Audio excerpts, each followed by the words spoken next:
Well, look, it's 12:30, so I'm sure we're going to have more people join us. But whilst we're waiting for some more people to jump on, thanks everybody who's here with us so far. Thanks for our first session of the week. I hope everybody had a great long weekend. Today's session is we've titled it as a lunch and learn session with Abigail. I know from the messages that I've been receiving since we kind of publicised this, a lot of people are really excited about it.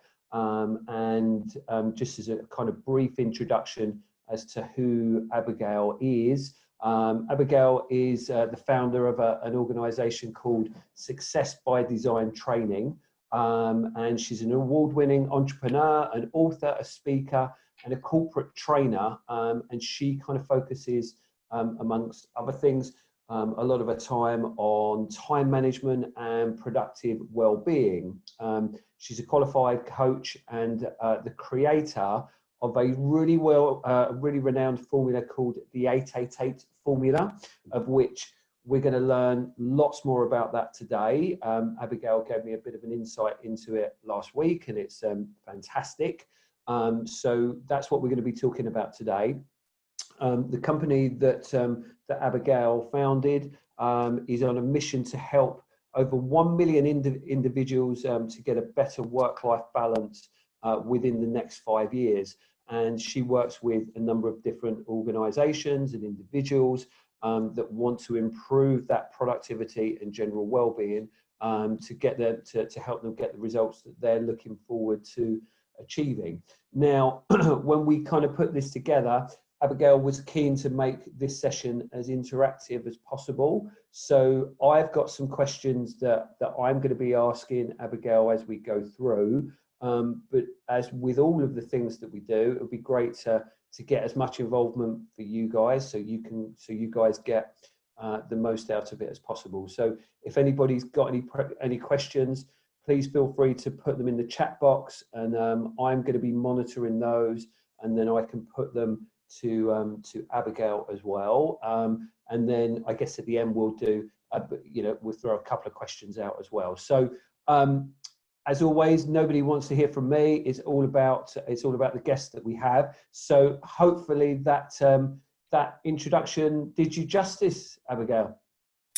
Amazing. Well, thank you so much, and thank you for having me, and guys, for sort of spending your lunchtime with us today. It's never something I take for granted, because time is your life. And so just before I talk to you about the 888 formula, I'll tell you a little bit about why I care so much about time, so that you can have a better understanding as to what my mission and the business mission is around time management, productivity, the 888. So prior to starting the business that I've now been running for over 6 years, I worked in finance, in financial services marketing for over 10 years, in investment management, asset management and hedge funds.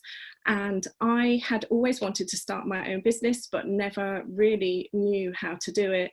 And 8 years ago, February this year, I went on a work business trip, which was something that I'd always wanted to do. And for those of you who have worked in corporate or are in organisations right now, you'll understand the aspiration of the work business trip, because most of the time you would get to go business class. And this was something that I always wanted to do. And so when my boss finally came to me and said, right, we are going to send you to the US, you're going to go to Boston and meet the colleagues out there, and you'll be there for a week, I was so excited. And my friend who I'd worked with in a hedge fund was living in New York by then, and she flew into Boston to stay at her parents' house, and I flew into Boston and was staying at her parents' house for the weekend. We were going to do an amazing weekend of girly catch-ups and shopping and having coffee, all the kind of things that we can't currently do during lockdown right now. But at that time, 8 years ago, we were super excited to do this. So obviously, if you have sort of done business travel, you will understand what it's like when it comes to flying, when it comes to traveling anywhere, you get offered alcohol. And so I was super excited to be offered champagne on the plane. And when I got to my friend's parents, to have some wine with our dinner. Her mum had cooked us clam chowder, because I had said, you know, it would be great to be in Boston in America and do what Americans do. So let's have Boston clam chowder. So I had arrived, my friend had collected me from the airport, and it was, you know, it was super exciting, and I couldn't wait to be there. And I felt like I was flying on top of the world. I finally had got to a place in my career where I was taken seriously enough to be sent business class, was, you know, was what I felt. So I wake up on the Saturday morning and have a little bit of a hangover, and perhaps you can understand this if you've ever sort of been in one of those situations, maybe where you've had a little bit too much to drink. And my friend came into the room, and we were having a chat about what we were going to do for that day.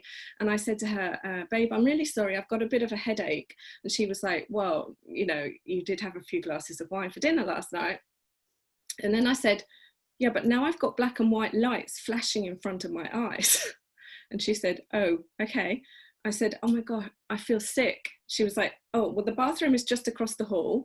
And I said, I can't make it to the bathroom. She was like, what do you mean? I said, have you got a dustbin? So I am throwing up in the dustbin in her parents' guest bedroom at like 10 to 8 on a Saturday morning. Can you imagine this? I have literally gone from this high of being an executive businesswoman flying around the world to vomiting in a dustbin. At this point, could it get any worse? Her mum walks past the bedroom door. I mean, who goes to someone's house and leaves the bedroom door open? I don't know. Anyway, she did. And all I can say is that actually saved my life, because rather than her mum walking past that door and going, oh my goodness me, what is that girl doing?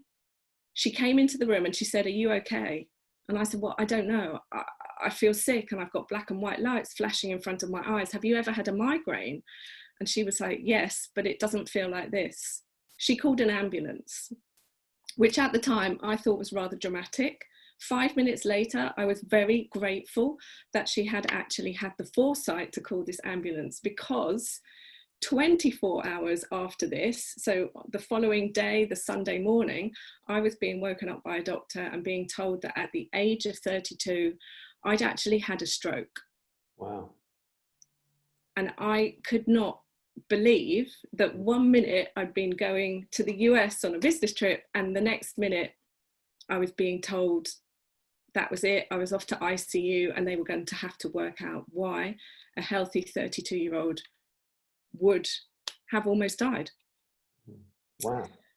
So we haven't got time to massively go into the story, but I just wanted to sort of give you a bit of background as to why I care so much about time, and why I care about helping people to maximize their time. Because in those moments when I thought that that was the end of my life, all I could process in my head was, I'm not ready to die. I haven't lived. I never made the most of the time that I had. I was always too busy working. I never had time for my friends. I didn't even have a relationship that I was happy with at that time. So from my point of view, the 888 formula is literally a reality check for all of us. And it's my way of saving you from having to go through such a dramatic wake-up call, if you like. It's to help you to see your life in the way that I now see my life. So that's the story. That's the reason why I do what I do. Let's talk about the 888 super quickly, and before we go into Paul's questions. So the 888, let me just show you my little model that my dad has made for me. So sweet.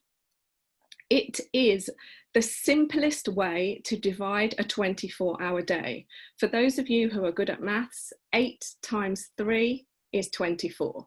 So the 888 formula is a holistic approach to time management based on science and society. So here's the science bit. The first 8, sleep, or rest? Science says that we need to sleep between 7 and 9 hours. So let's call it 8. The final 8, work. Society says that we need to work 8 hours a day. So the middle 8, what is left, is our life. Let me show you the latest model my dad has made for me. And I was telling Paul that this is more for the stage because it's absolutely gigantic rather than a screen like this.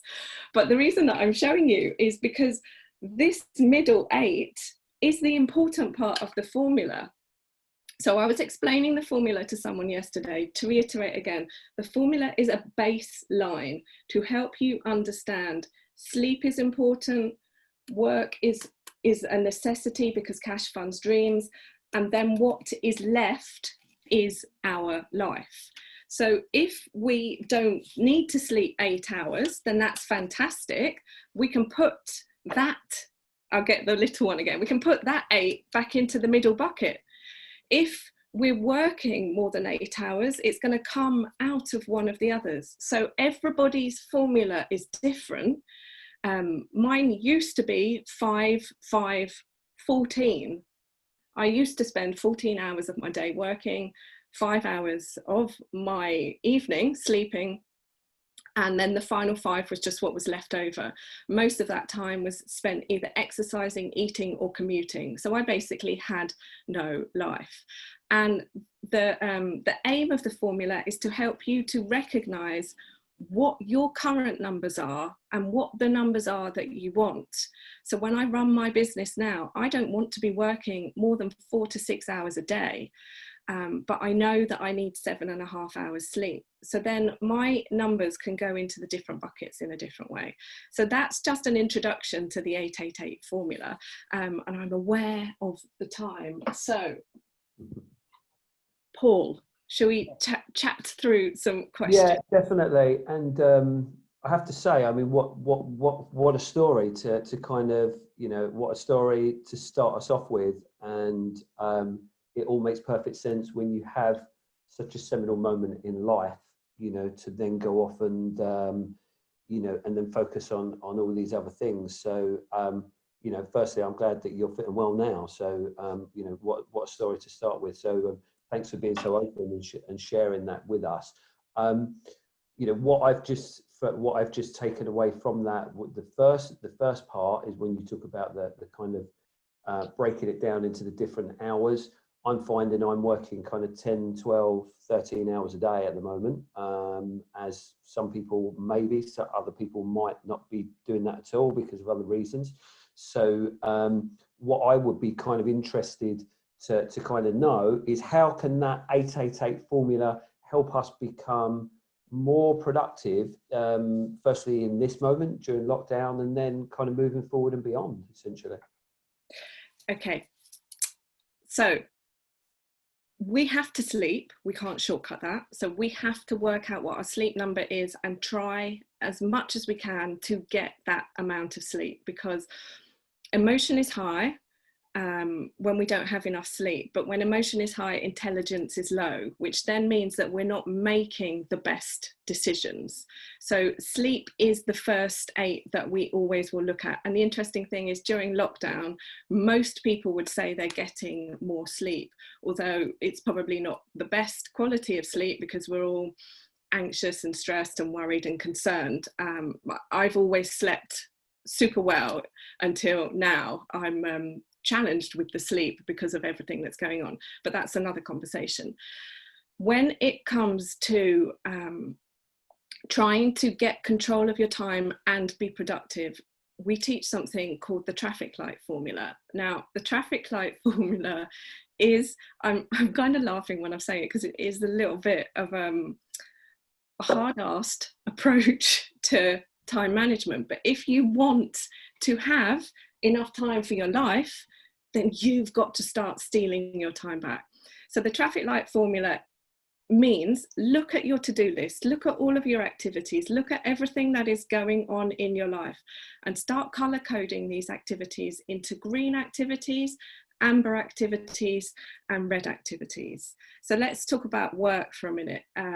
if you are running your own business, if you are working in an organization. Green activities are the activities that are either your job, or if you're running a business, are making you money, or are servicing your client. Amber activities are activities such as business development that are leading to getting new business, getting new clients, or might be the projects that you're working on. And then the red activities are sort of the administration and the things that have to get done but aren't necessarily critical in that day. So that we are looking right from the start, from the get-go, when our energy is high in the morning, what are my critical green activities that I need to get done? What are my second tier amber activities? And what can I start to do with these red activities? Can I outsource them to people? Can I delegate them? Can I delete them altogether? Can I ditch them because they're irrelevant? So it's really looking at your to-do list and your tasks and your activities, and recognizing that we have the power, we have the control, and it all comes down to, because my purpose is that I don't want to spend my life working and then die. Makes perfect sense. It makes perfect sense. It's something that I'm trying to personally get the right balance between the two. So whilst we're thinking about that, how can we avoid all the other distractions and kind of have that focus and make sure our focus is still there, what with everything else that's going on, in this particular moment? Amazing question. Right, so I'll just give you 3 things, because I don't want this to be like 30 minutes of giving you guys tons of stuff. So 3 things. The first thing is schedule. Schedule everything. And when I say everything, I mean everything. Like that, your calendar is maybe if you're using Google or Microsoft or something, that all of the appointments in the calendar are different colors. So you put in what time you're going to wake up, you put in your morning routine and exercise, your when you're taking your breakfast, when you're having a shower, when you're reviewing your emails, when you're sitting down to do the first chunk of work, when you're having your break. Schedule your lunch. Schedule your next chunk of work, schedule your afternoon break, schedule when you are going to finish work, and schedule when you are going to review and set up the tasks for the following day. Then schedule your evening activities, time with family, time with friends, time online, time to teach yourself stuff, like if you want to use this lockdown time to learn new things. Your evening education time might be your Netflix and chill, whatever you want. Then you schedule your bedtime routine, and then you schedule your lights off. It sounds draconian, but one of my mentors says, if it is not in my schedule, I won't do it. And I was like, oh, I've come from the corporate world. I've started my own business. I don't want things to be so rigid. And he was like, okay, cool, but try my way. I've tried his way, and it is a godsend. So literally everything is in, yoga and meditation, afternoon check-in. I have a 3 o'clock check-in with myself for 5 minutes where I'm like, right, day's pretty much done. What have you done? How do you feel? So that's the big thing.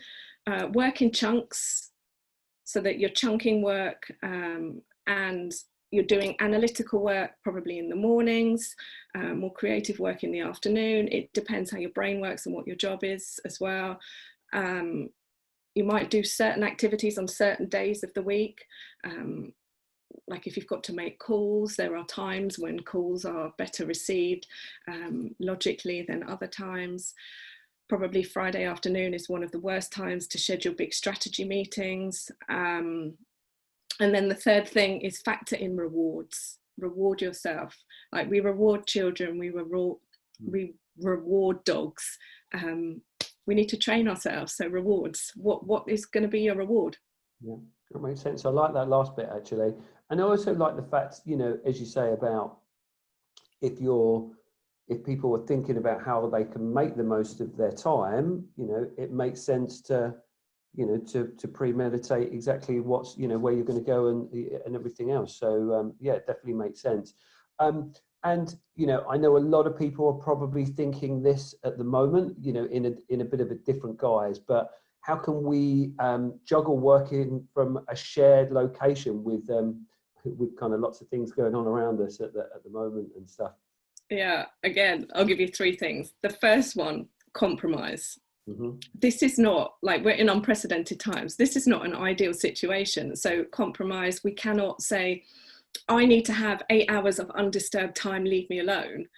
Like, how can you chunk things down? How can you plan? That's the second thing. Plan the time. So if you have to share responsibilities, if you have to share space, plan. I'm having this room this morning and you can have it this afternoon. I know people who are using their children's bedrooms or their children's playrooms. Like, it depends what your situation is. I wouldn't say that working from an ironing board is going to be the most productive for the ongoing, but if that's all you've got, then that's all you've got. And then the third thing would be collaboration. So trying to work together as a team. I think one of the great things about what's going on right now is that we're all being connected and we're all helping each other and understanding that we're all in this together.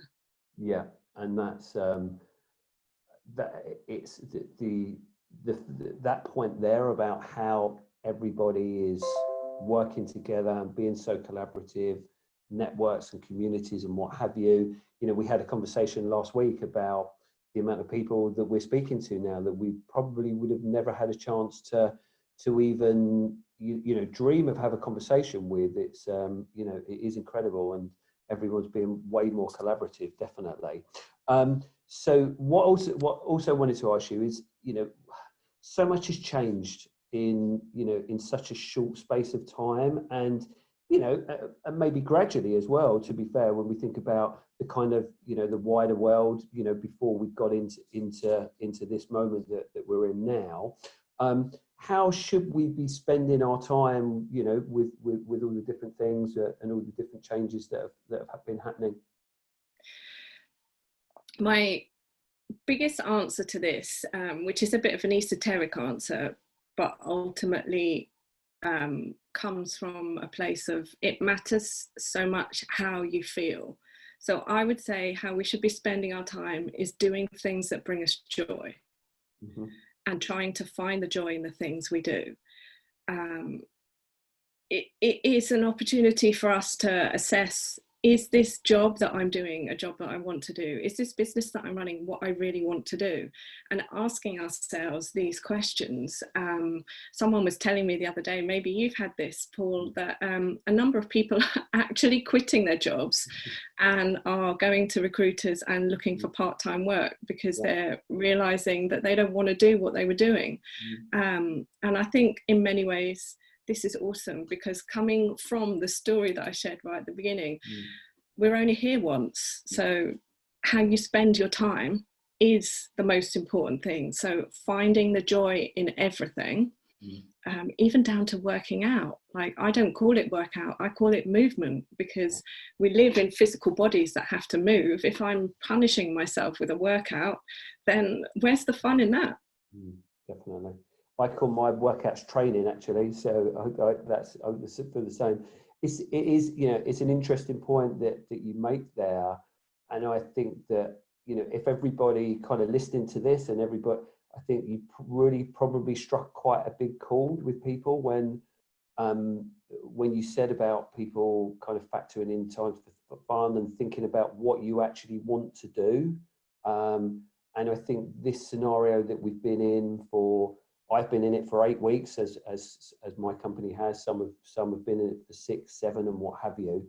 How can you not start to think, oh, okay, all of the things that I'm doing, is this right? And question whether these things are right or wrong. So I'm sure a lot of people out there are kind of sitting there thinking, well, perhaps there is something else. Perhaps if this is the lowest that is the lowest that we're going to get, everything could be all right, and maybe now is the chance to try something new. So I totally get that. I've got one last question which I'm going to throw, and then whilst I'm doing it, would be good for anybody else that's out there to kind of have a think about, questions that they want to kind of throw in now. So put them in the chat box, please, if if there's something that somebody wants to ask. And it's about how can we create that kind of better work-life balance, especially now we're on lockdown and everything is kind of condensed and limited. How would you advise people to kind of take better steps in that regard? Amazing. I love this question. Well, we teach something called 8 for me, which is to help people recognize how to start giving themselves back time, starting 8 minutes a day. So we've got the 8 for me challenge, where we encourage people to do something for themselves for 8 minutes a day, and then build it to 16 and build it to 24. So from this work-life balance point of view, doing some yoga, doing an energizer workout, understanding about the superpower that gratitude is, meditation, journaling, and after this I can leave a link to our challenge. It's absolutely free for you to join. We've got 8-minute videos that you can press play and do it with me and an instructor, showing you how to do all of this stuff. Because when we fundamentally push the switch in our brain to change the message that we get, and that message is, there is no gun being held to our head. There is nobody telling us what to think. It is all our choice. And things that are coming up for us right now, they might feel uncomfortable, they might feel confusing, they might feel messy, but there is nothing wrong with that. And it kind of comes back to the story that I told you at the beginning about why I do what I do and how I've got to here. Because I've had to, over the last 8 years, switch from the corporate world to running my own business and learning a whole new way of living and confronting a whole stream of beliefs that I had about how things needed to be done and what professional was and how and where to work. And suddenly it's almost like everybody else is finding themselves in a similar boat to the boat that I was in 8 years ago, of where the heck am I? What's going on? I don't know what to do. It all seems like a mess. And all I can say is trust the process, keep going, write it down. When you feel confronted, just know that this is a great place to be in, because how you feel right now isn't how you're going to feel forever.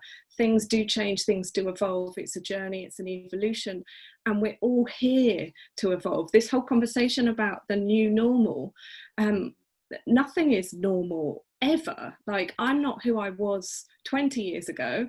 I'm not who I was as a teenager. I'm not who I was as a child. I've evolved anyway. I'm not who I was before or after everything that's happened. So it's kind of going to like the base reality of life does change. And yes, this is a major change that's been enforced on us. And in some cases, like, it's had dire consequences. People have died. So I'm not saying this disrespectfully, but I'm saying just to keep in perspective that life evolves and we're here to evolve. But also maybe this is making us all recognize that the time that we took for granted is limited, and none of us know how long we have. Yeah, I totally agree. I totally agree. I love that last point, and I like the positive message. It's 13 hours. The positive the positive message that you've ended on there, because let's not take anything for granted of what we're going through. But there are some lovely things that have come out of this, and the sense of community, the sense of peace and calm. And, I don't know where you live, but, around my way, you walk down the street and everybody's so friendly. And, the look on people's faces, people, in January, February, everybody looks so stressed out and, tired and haggard. All of a sudden, people are kind of looking a bit more healthy and, and actually got smiles on their faces. Although, of course, there is a lot of hardship going on as well, and we can't kind of ignore that. So, look, that's it was great, and it was great hearing about this formula and how you've kind of come to it and your thought process behind it. We've had an amazing question come through. Yeah, I'll just answer. I've seen this one from Geordie. I'll answer it super quick because I appreciate everyone's got things to go on to. Yeah. So how do I manage my time? Well, you've heard it twice, well, maybe once. I have a MacBook, and so I get it to tell me the time every 30 minutes. Sounds a bit weird, but sometimes we can just get away with ourselves. Like, I don't know what the time is. So that's the first thing it tells. And sometimes I used to get it to tell me the time every 15 minutes, and then that got a bit too much. So every half an hour is super helpful. I have an iPhone, so I limit my time on social media, especially Instagram, which is where I hang out most. So it tells me when I've set it to a 2-hour time limit, because I'm sort of using it to research and also to post. So then I have to consciously overwrite it. There are 2 apps that I'm going to do an assessment of in my group, because obviously Paul's got his group, but I've got a group called the 888 Community on LinkedIn. So I'm going to be doing an assessment of these 2 apps, which help you to focus. And so basically they put your phone into lockdown, into jail. I know some people turn theirs off, or I've heard some people putting them into their safes. They are American, but anyway. So that's how I do it with that. I put everything into my diary. So how I told you to schedule your diary is how I schedule my diary. But yeah, be aware that your phone works for you. Yeah. You are not responsible to your phone. So I also don't check my emails until I've been out for my morning walk. So I probably check my emails about 8:30 in the morning. And I've had somebody say to me, well, what we were going to do today, I needed to get a hold of you and I couldn't get a hold of you at 8 o'clock, so we can't do it today. And I come from the school of thought of, if I said I'm going to do it, we're going to do it. Why do you need to check? Because other people don't do what they say they do. And I'm like, well, I'm not other people, and perhaps we're not meant to work together. So it's also about kind of setting your standard, communicating your standard, and then people come to expect that. There's another question there from T. Thomas. I feel guilty working from home under these conditions to ensure I add value, especially where other people have lost their jobs. As a result, I end up working harder. I've since realised it's not my fault working under these conditions, and had to change my mindset and be gentle. I had to learn to take breaks and stop working and switch over to home life. It's not easy. No, and that is such a great point to make. Like, obviously I'm an optimist, and I want people to take positivity away from this, but I'm also a realist as well. So things have happened and it is not ideal, but if we think about what we can control in ourselves, it's a marathon, it's not a sprint. We only have a certain amount of energy every day. And if we are driving ourselves and punishing ourselves because of external factors, we're going to run out of energy, and we're not going to be as effective or as helpful as we could be to the people around us. So it's great that you've sort of managed to switch your mindset, and it's just about keep doing that and keep rewarding yourself and understanding life happens, and it's going to happen to different people at different time. And some people who've lost their jobs right now might end up in a week or two's time getting the most amazing job ever, and then their life changes, or they meet their ideal partner in their office, or, you know, everything is the flick of a coin, you know, the click of a finger. And when we understand that all we can control is how we feel and what we do, then that's really the answer to that one. Feeling guilty isn't going to make you feel better or help the process at all. But it is a habit, and it's something that we're all encouraged to do from childhood.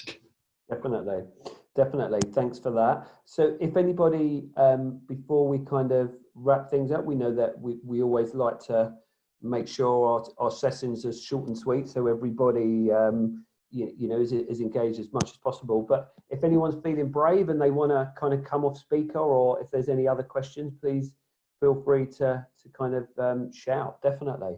In the meantime, I think a lot of people will have liked your message today and what have you. How can people get hold of you and chat further, Abigail? How can people get in touch with you? So super easy. I will put my